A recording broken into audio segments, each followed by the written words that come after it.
Hi, I'm Femi OK. Welcome to the stream. This Ramadan, Muslims around the world are being asked to stay at home.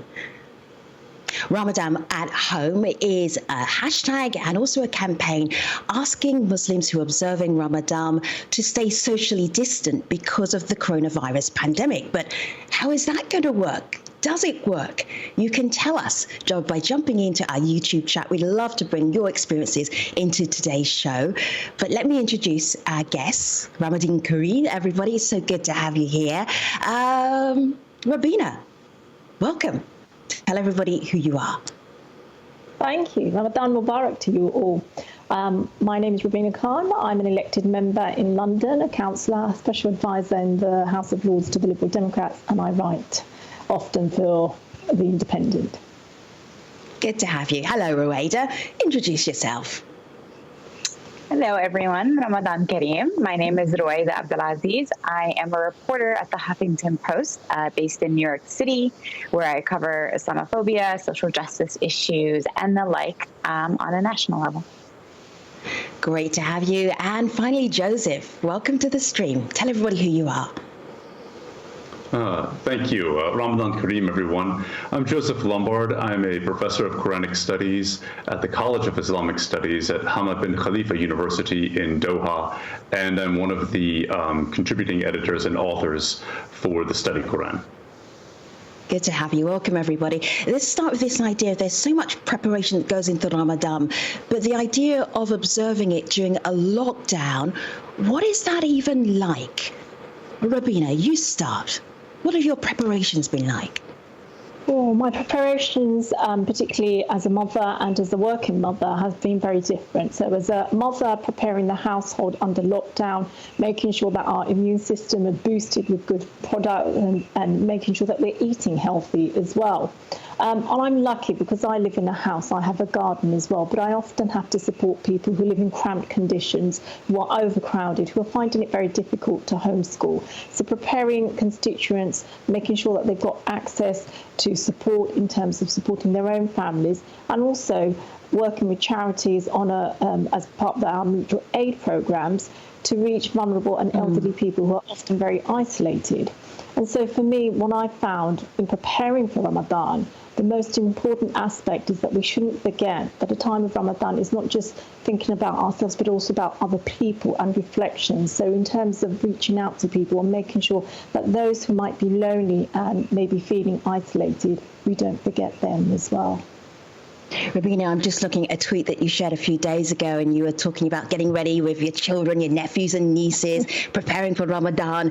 Mosques will be closed, prayers streamlined, and iftar gatherings go digital. We can find ways to be together. Joseph, this idea of a digital Ramadan, what does that mean? What have you seen, and what are you doing? Well, for myself, I will quite honestly say one of the experiences that a lot of people who embrace Islam later in life have is they often don't feel as embraced by the community. And so it's funny, there was actually a meme that somebody was running that said that it was one person was like, there's a born Muslim, and he's like, oh my God, Ramadan without going to the mosques every day and out without gathering for the family for iftar. And the other guy's looking at him going, oh. First time, huh? This is a regular experience. We're going to come back to Joseph. He's got a slightly challenging internet connection, but we will come back to him. There's a tweet that Joseph did share, though, and I'm going to share this with you as well. And it's about what do you call iftar, which is the way that you break the fast at the end of your fasting day. And on this tweet, this is what Joseph shared. So what can we call iftar by Zoom? Ziftar or iftoom? Ruwaida, have you experienced that was actually my wife's. Yeah. That was my wife's tweet. Nice, came back just in time. What is it like? How do you even do iftar by Zoom? Ruwaida, jump in here. Yeah, I think at least here in the U.S., we've seen this creation, what we've dubbed here as e-iftars. I think that's the terminology that we're going for. And it's this concept of trying to, right, instead of breaking your fast, at the end of a beautiful meal with so many of your family members and relatives, whether it's at home or at a mosque or at a dinner party, that people are going to do it online. And so we use Zooms and Google Hangouts and Skype for work all day. Let's use it to connect. And I think to kind of jump on Joseph's point, I was talking to one woman for a report that I was doing not too long ago who had embraced Islam later in life. And she had heavily relied on those communities to kind of help her feel that spirit of Ramadan. And she was worried about the loneliness that she was going to have to go through this month. And so one of the ways that she's going to combat it is to set up a iftar, ziftar, whatever we want to call it, every night with different friends and families. And I think it's a way to kind of feel a little bit of community during a time where we're physically apart. And I am going to say, as somebody who shares an office with many wonderful Muslims who observe Ramadan, obviously socially distant now, of course, one of the things I found every Ramadan people do is that they're sharing pictures of gorgeous food that they're salivating over, that they can't eat quite yet, but they're going to eat later. So in that tradition, I'm going to show Rabina's iftar, a big iftar with my family. I'm drooling right now. About 40 family members digitally. The food in my house was very real, as you can see. Enjoy that. It looks gorgeous. All right, so let me talk about something that actually is quite challenging. And for that, I want to bring in Hatim Shah. He is a medical student and he's in Pakistan. And in Pakistan, the mosques will be staying open. And Hatim Shah tried to explain to us why that is, what it is about Pakistan's culture, where family is so fiercely, and togetherness is so fiercely cherished, that people would perhaps risk their own health and go to mosque. Joseph, I'm wondering that the headlines from Pakistan are incredible, considering that so many of us are practicing social distance, at least physical distance, whatever faith that we're in. What do you make of mosques in Pakistan staying open at this time? Well, I don't want to single out any one country, but I don't think that this is necessarily a responsible move at this time.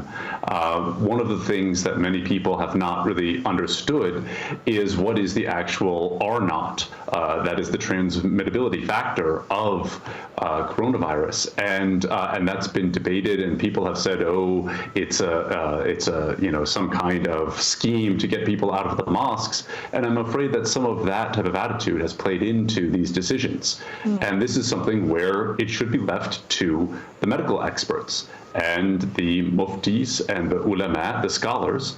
They need to say that this is an area where we need to abdicate to those who have better knowledge of how such situations should be handled.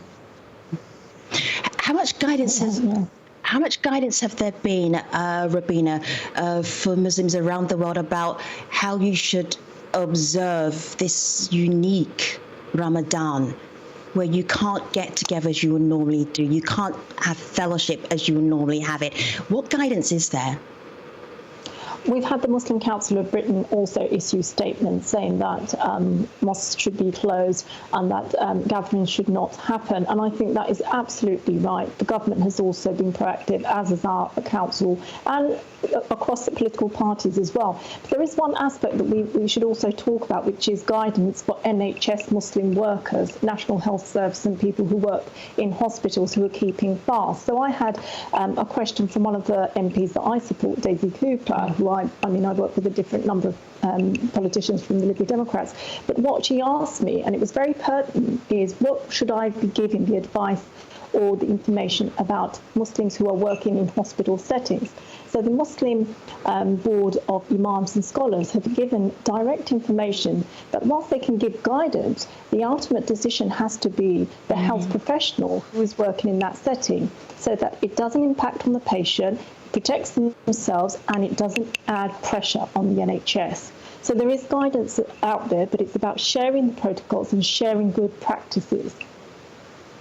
Yes, I want to share this tweet with you. It comes from Nigeria, and Yusuf talks about villages and communities in Nigeria. They can't do digital iftars. They can't jump on Zoom. And he talks about the options that are left are sponsored programs from local radio stations. So if you don't have broadband internet and a connection that's almost as good as yours, Joseph, if you can't connect in that way, how else can you connect? I think I've been seeing that people have been getting super creative and connecting in ways that are beyond the internet. I've talked to a few people who said that they wanted to go outside and reconnect with nature, right? Because this is something that's also emphasized in the faith. Talking about connecting with the immediate family members in your home, right? You don't necessarily have to go so far and wide. And I think we're seeing creativity in terms of how are we practicing traditional elements of the faith. And I think a lot of people are tapping into that now. And Joseph, I'm sure you know better than me in terms of the practice of seclusion, right, and meditation are big practices dating back to the prophets and is something that is celebrated in Ramadan. And so I think that is probably something else that a lot of Muslims are practicing this month. Joseph? Thoughts on that one? Yes, this is actually a very important point. Thank you for bringing it up. Yeah, the opportunity is when we talk about connecting, the most important connection that you make in Ramadan is the connection with God and with the Quran. And all of the other connections that we make should be viewed as secondary to that. And at times we get distracted by the social dimensions of Ramadan from focusing upon its ultimate purpose, which is that connection with Allah subhanahu wa ta'ala, with God, with the Quran, and through that, a cleansing of ourselves. And the Prophet's custom was in the last 10 days of Ramadan, to go into isolation and itikaf and to withdraw from society. And inshallah, perhaps that will be something that more people will be inclined to do in these last 10 days, because that's where the true spirit of Ramadan is to be found. And that's even in the Quran. In when it talks about Ramadan, it doesn't say Shahr Sawm, it's Shahr Quran. It's Ramadan in which the Quran was made to descend. And the purpose of fasting is almost opening yourself up so that you have a space for the Word of God to be instilled within you and thus make that connection while you've cut off all of these connections from the rest of the world. I'm just looking at something that we share with our audience, our online audience, and we asked if we had any essential workers who were out there who were also observing Ramadan. Firefighter.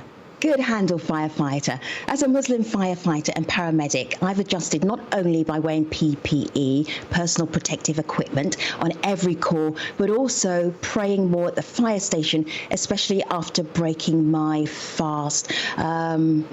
Rabina, in London and in the UK, this whole idea of observing Ramadan when it is so difficult and so challenging for health workers right now and stressful. And then on top of that, to be in the holy month of Ramadan. Can you give us an example of what that may be like? Well, where I live, the hospital, London Hospital, is just up the road from me. So I often speak to some of the health workers and staff, and some of them are my constituents. And when you wear personal protective equipment, it becomes very hot and it becomes very difficult. Hence, the person who is in that situation must make the decision themselves as to what they can, whether or not they can fast. But obviously, it's obligatory that if you break a fast and you don't keep that fast, you must make sure that you keep that fast at a later date.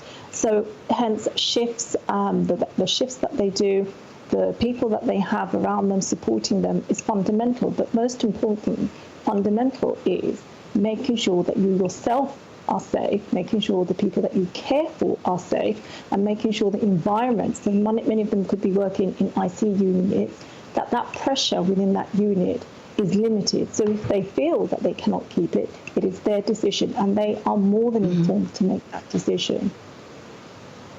Ruwaida, I want to bring you in here because you've been working on a number of stories where you're finding Islamophobia, a rise in Islamophobia online because it is the month of Ramadan.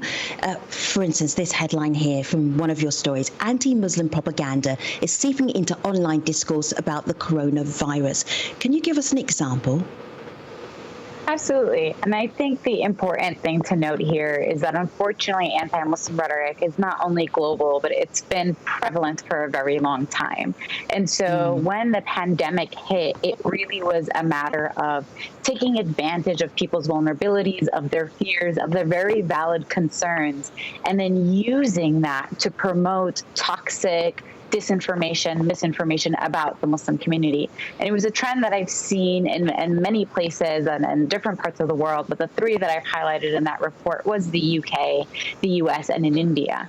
And in the UK and the US, we primarily saw the use of old footage, right, of, say, last year's Ramadan or the Ramadan beforehand, and that being circulated on far-right websites and by people who have a history of promoting anti-Muslim rhetoric and saying, look at these Muslims who are not social distancing, they're still going to their mosques, they're still gathering, etc.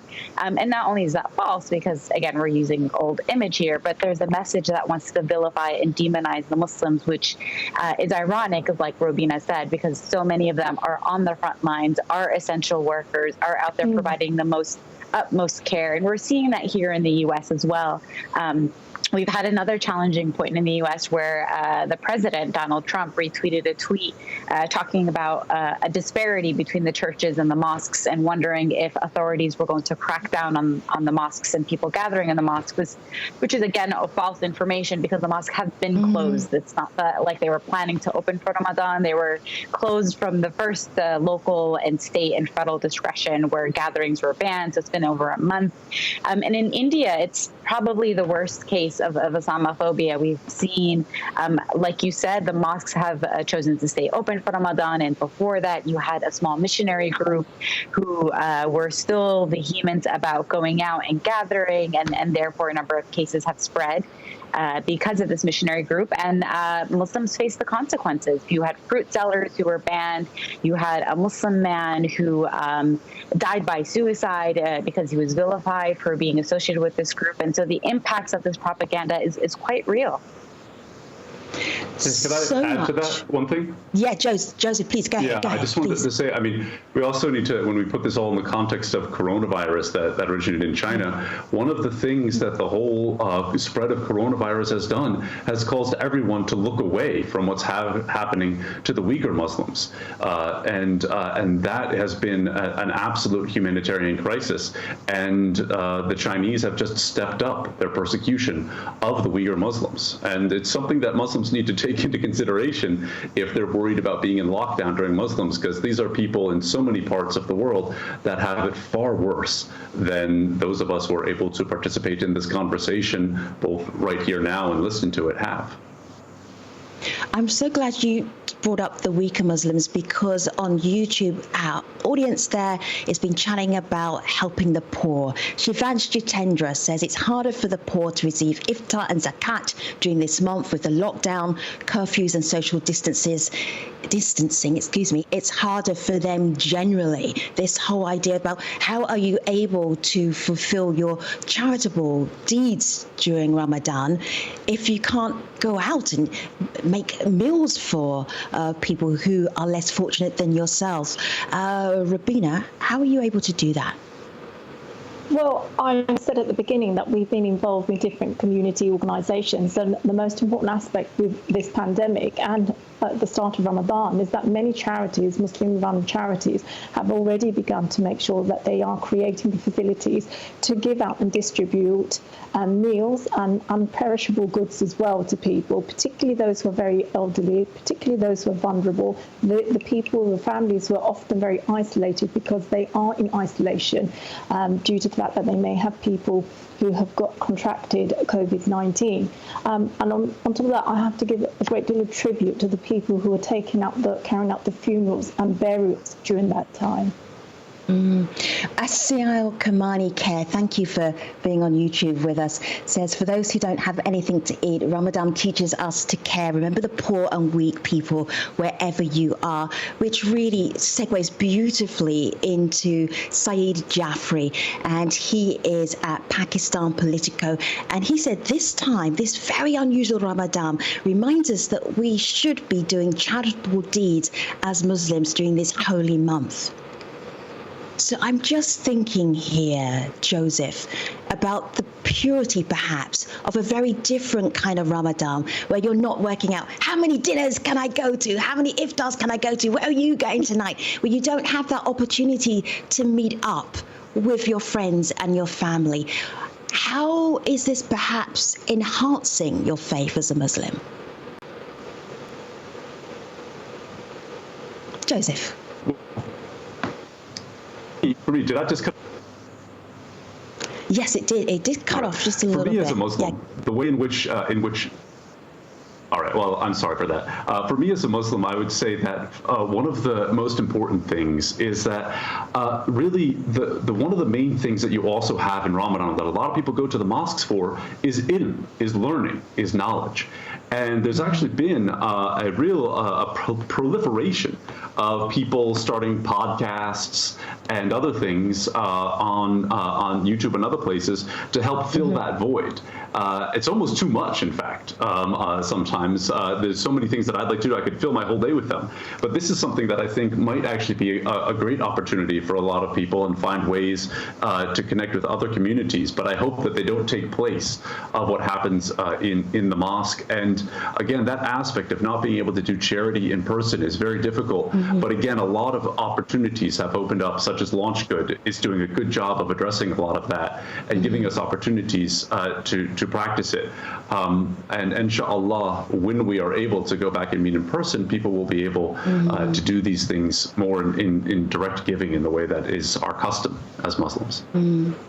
Ruwaida, we're right at the very beginning of Ramadan, but for you, how has it been so far? Just very briefly to wrap us up.